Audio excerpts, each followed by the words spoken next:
Souvent, quand tu commences à prêcher sur le péché, quand tu commences à mettre l'accent sur la qualité de vie en tant que chrétien, et que tu commences à montrer du doigt ce qu'il ne faut pas faire si on veut vraiment mériter le ciel, tu vas entendre des gens te dire « Ah, vous aimez trop juger les gens, vous aimez trop juger les autres. » Mais je vais te dire, mon frère, ma soeur, toi qui suis cette vidéo, si tu peux trouver dès maintenant quelqu'un qui va te juger, pour que tu puisses échapper au dernier jugement, il faut dire merci à la personne. Si tu peux trouver quelqu'un dès maintenant qui va mettre l'accent sur certains aspects de ta vie qui peuvent te perdre, te conduire en enfer, ça veut dire qu'une personne qui va te faire un avant-dernier jugement, dis merci à la personne. Parce que le dernier jugement, le jugement appelé le jugement du grand trône blanc, Apocalypse chapitre 20, verset 11, Dieu va siéger sur un grand trône blanc, les hommes et les femmes, de génération en génération, tout le monde sera devant lui, des livres seront ouverts. Et le livre de vie sera ouvert. Quiconque ne sera pas trouvé inscrit dans le livre de vie sera jeté dans la géhenne qu'on appelle la seconde mort. La Bible dit, la fumée de leur tourment monte au siècle des siècles. Ça, c'est le dernier jugement. Donc, si tu tombes sur quelqu'un qui peut te dire, arrête ceci, arrête cela. Si tu dis tu es vraiment chrétien, voici comment il faut vivre. Si quelqu'un peut te faire un avant-dernier jugement, remercie Dieu pour la vie de la personne. Qu'est-ce que j'appelle l'avant-dernier jugement? L'avant-dernier jugement, c'est un temps de prise de conscience.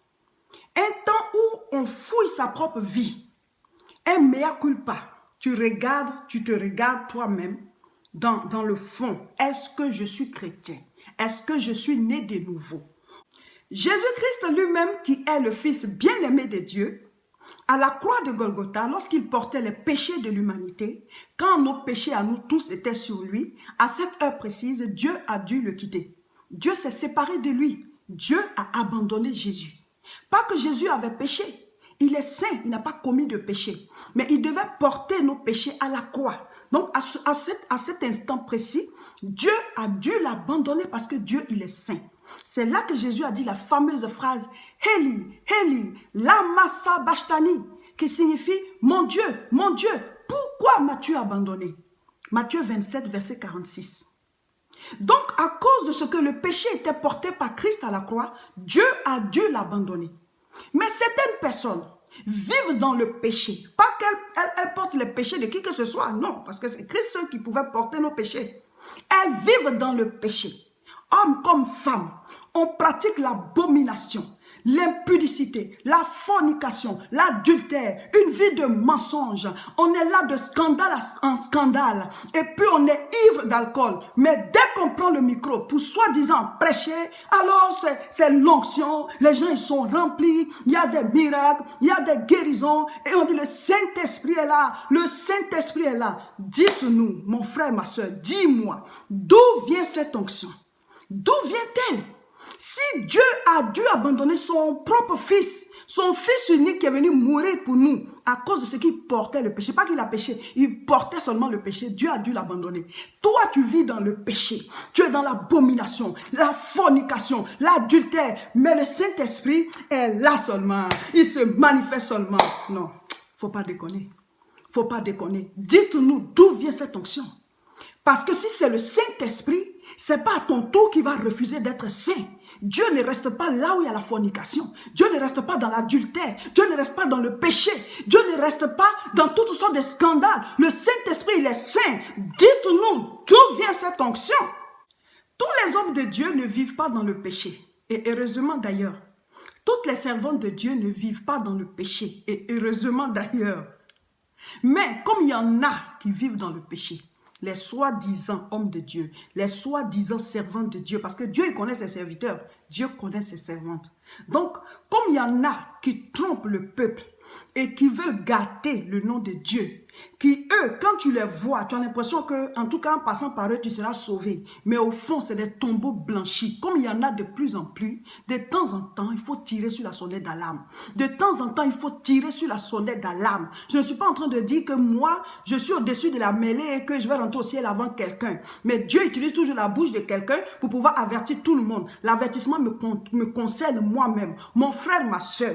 Si tu dis qu'il y a l'onction de Dieu sur toi et que toi, tu guéris les malades, tu chasses les démons, tu enseignes le peuple. Chaque jour, il faut regarder ta vie. Il faut regarder ta vie parce que Dieu n'a pas de chouchou. Dieu ne fait ni acception, il ne fait ni favoritisme. Ce qu'un homme aura semé, il le moissonnera. Souvenons-nous de l'histoire du figuier. Pourquoi Jésus a-t-il maudit le figuier? Parce que le figuier, il avait plein de feuillages. Il ressemblait à un arbre qui devait porter du fruit. Vous savez, avec le Saint-Esprit, il y a les dons du Saint-Esprit et puis il y a le fruit de l'Esprit. On ne dit jamais les fruits de l'Esprit, on dit le fruit. Parce que c'est comme une orange ou bien une mandarine à plusieurs tranches. Le fruit de l'Esprit, mon frère, ma soeur. Donc, quand tu as le feuillage, les feuillages, tu fais les miracles, tu guéris les malades, tu chasses les démons, tu fais ceci, tu fais cela, oui. Mais quand on s'approche là, est-ce qu'il y a le fruit de l'Esprit? Est-ce que tu as une vie d'amour, de paix, de joie, de patience? Est-ce que tu as une vie de sanctification qui ressemble à la vie du Saint-Esprit? Parce que, qu'est-ce que Jean-Baptiste a dit? Produisez donc du fruit digne de la repentance. Quand tu dis que tu as changé de vie, ta vie doit ressembler à quelqu'un qui a changé de vie. Tu ne peux pas continuer d'être dans le péché et dire que toi, tu aides les gens à sortir du péché. Dieu n'a pas de chouchou. Donc, mon frère, ma soeur, souvent, il faut s'asseoir et puis se ressaisir pour dire, ce que je suis en train de faire là, où est-ce que ça me conduira? Jésus a maudit le figuier, il a séché. Si toi tu as des feuillages pour montrer aux gens que tu es serviteur, tu es servante, et qu'en dessous tu as un tombeau blanchi, à l'intérieur c'est la fornication, la débauche, tu n'es pas délivré de toutes sortes de fornication, tu rendras compte, tu seras maudit et tu vas sécher. Ce n'est pas pour vous seuls, on est tous concernés par ce message. Serviteur, servante, toi qui joues un rôle à l'église, toi qui chantes, toi qui dis tu manifestes l'onction. L'onction, ce n'est pas seulement les pasteurs. Vous tous qui dites, chacun de nous dit qu'il sert Dieu à un quelconque poste. Là. Mon frère, ma soeur, en bas, qu'est-ce qui est caché? Qu'est-ce qui est caché en dessous? Et que toi seul tu sers avec Dieu. Un jour, le Seigneur va faire le tri. Matthieu chapitre 16 à partir du verset 17. C'est le jour où Jésus-Christ a dit à Pierre, « Tu es Pierre, et sur toi je bâtirai mon église. Les portes du séjour des morts ne prévaudront point contre elle. Je te donnerai les clés du royaume des cieux. Ce que tu lieras sur la terre sera lié dans les cieux, et ce que tu délieras sera délié. » Ce verset veut dire quoi? Dieu ne donne pas les clés du royaume des cieux à celui qui n'est pas encore une pierre. Dieu ne bâtit pas l'église sur celui qui n'est pas encore une pierre. Quand tu te donnes au Seigneur, Jésus n'est pas pressé pour t'utiliser. Nous avons tous vu l'évolution de Pierre dans sa marche avec Dieu. Au départ, c'était quelqu'un qui a fait aussi beaucoup d'erreurs comme chacun de nous.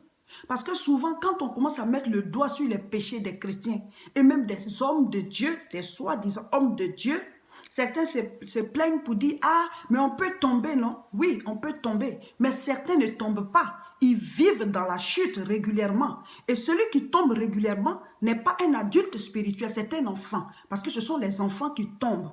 Donc, si tu vois que tu tombes, tu te relèves, tu tombes, tu te relèves, ça veut dire que spirituellement parlant, tu n'es pas encore un fils, tu es un enfant. Car tous ceux qui sont conduits par l'Esprit de Dieu sont fils de Dieu. Romains 8, verset 14. Donc, tu n'as pas encore atteint le niveau de fils. Tu n'es pas encore une pierre. Par conséquent, tu ne peux pas être serviteur ni servante de Dieu.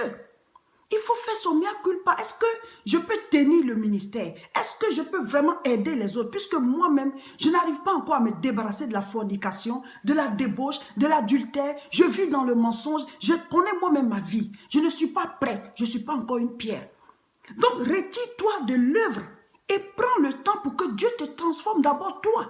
Parce que l'objectif du Seigneur, c'est de te sauver toi d'abord.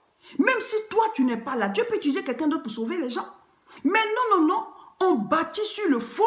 À l'intérieur, ce sont des ossements parce qu'on vit mal toutes sortes de péchés, mais quand même au peuple, on montre qu'on est homme de Dieu, on est servant de Dieu, on joue les rôles à l'église. C'est pas mauvais, je ne suis pas contre ça. Je ne suis pas contre les miracles et tout. Mais j'ai dit, je suis en train de tirer sur la sonnette d'alarme pour que chacun fasse son avant-dernier jugement.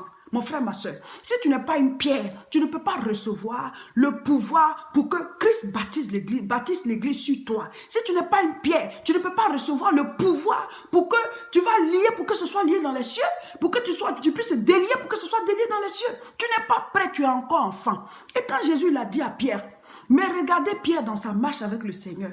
Il a même renié Jésus 3 fois. Mais quand le Saint-Esprit est descendu et que Pierre maintenant est rentré dans la dimension de Pierre, Parce que quand Jésus parlait, il a dit, je te donnerai. Il n'avait pas encore donné. Parce que Pierre devait vivre sa marche avec Dieu, grandir dans la foi, être réellement Pierre. Vous voyez? Et donc, quand le Saint-Esprit est descendu maintenant à la Pentecôte, Pierre qui avait renié Jésus, il s'est mis là, à la chambre haute, et il a prêché. Et des milliers de personnes se sont données ces jours-là. Vous voyez? Et après, on n'a plus entendu parler de Pierre qui a régné le Seigneur. Non, il est passé à une autre dimension. Il était prêt. Donc, si tu vois que dans ta marche avec Dieu, tu n'as pas encore la dimension de Pierre, tu n'es pas encore affermi, calme-toi, reviens à la case de départ pour apprendre les b.a.-ba de la vie chrétienne, la sanctification, comment s'éloigner du mensonge, comment mettre de l'ordre dans sa vie, comment laisser l'impudicité, comment laisser l'adultère. Il faut d'abord que toi, tu sois une pierre avant que l'église soit bâtie sur toi. Toi seul sais la méchanceté qui est dans ton cœur. Il y a des gens, tu vis avec eux, c'est très difficile qu'ils partagent leur nourriture. La nourriture qui n'est rien, mais il y a des gens, tu es chrétien, mais partager à manger avec quelqu'un, c'est trop difficile pour toi. Non mon frère, mets ton cœur devant Dieu. Jésus a dit de partager. Quand Jésus devait multiplier les pains et les poissons, ils ont pris le goûter d'un enfant qui était là. Son pain, les pains et les poissons, ça venait d'un enfant. Et Jésus a multiplié. Si lui, il refusait de partager sa nourriture, il n'aurait même pas donné pour qu'on le multiplie. Mais en tant que chrétien, souvent, nos cœurs sont fermés. Il y a des choses qu'on doit partager avec les autres. Mais non, non, non, non, non. On ne veut pas parce qu'on est méchant. Oui, c'est vrai, souvent, il faut faire avec sagesse. Interroge Dieu pour pouvoir donner quoi que ce soit. Mais la nourriture, pour partager la nourriture avec quelqu'un, ça ne doit pas être difficile. En tant qu'un véritable chrétien, fais ton avant-dernier jugement. Aujourd'hui, tu peux trouver des sœurs en Christ qui, à l'église, sont connues. Tu as fait tout ce qu'on demande de faire dans la maison de Dieu. Mais à la maison chez toi, il y a des gens qui sont en prison. Il y a des gens qui souffrent. Mon frère, ma sœur, tu vas voir quelqu'un chez toi, tu le maltraites. Tu vas passer des jours à bouder la personne. Mais tu t'en vas prier. Mais il y a quelqu'un chez toi à qui tu ne parles pas. Parce que tout simplement la personne est sous ton toit.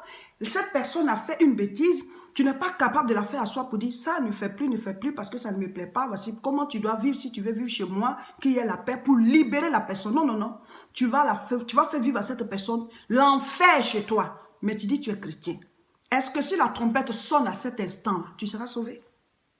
Oui, nous disons tous que nous sommes chrétiens. Mais mon frère, ma soeur, dans la pratique, est-ce qu'on l'est? Est-ce qu'on est vraiment chrétien dans le fond? Est-ce que quand on nous approche là, on est chrétien vraiment? Souvent, certaines personnes même le disent, je suis chrétien mais pas pratiquant. Ça n'a pas de sens. Ça n'a pas de sens. C'est comme si tu disais, je suis élève mais je ne vais pas en classe.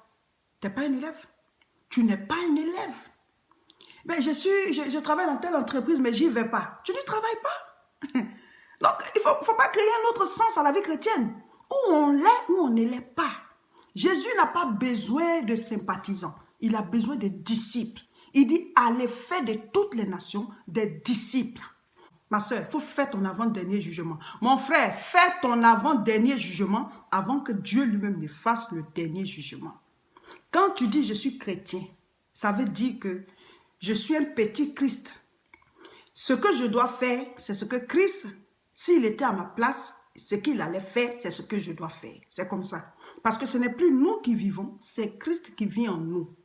Donc partout, nous devons mener la vie de Christ. Si tu n'y arrives pas, tu dois prier pour demander la force au Saint-Esprit. Parce que quand tu deviens chrétien, le Saint-Esprit vient habiter en toi. L'apôtre Paul a dit, ne savez-vous pas que vous êtes le temple de Dieu et que le Saint-Esprit habite en vous? Donc le Saint-Esprit, il vient habiter en toi. Comme Jésus a dit à Nicodème, il te faut naître de nouveau. La nouvelle naissance, c'est la naissance de la vie de Dieu en nous. Le Saint-Esprit prend maintenant le dessus. Donc, si tu n'y arrives pas, c'est parce que certainement tu vis dans le système d'avant, quand tu n'étais pas encore chrétien. Donc, demande la force à Dieu et sois transformé par le renouvellement de l'intelligence. Donc, chaque jour, tu présentes ta vie à Dieu. La vie chrétienne, ce n'est pas une vie de poids. C'est une vie qui n'est pas une vie lourde. Jésus a dit, prenez sur vous mon joug parce que mon joug est léger. Si tu laisses Dieu t'utiliser, si tu laisses Dieu te conduire, ça sera simple à vivre. Mais nous devons laisser Dieu nous transformer, nous utiliser à sa guise. Parce que nous sommes les pots et lui, il est le potier. Donc, désormais, ce n'est plus moi qui vis, c'est Christ qui vit en moi.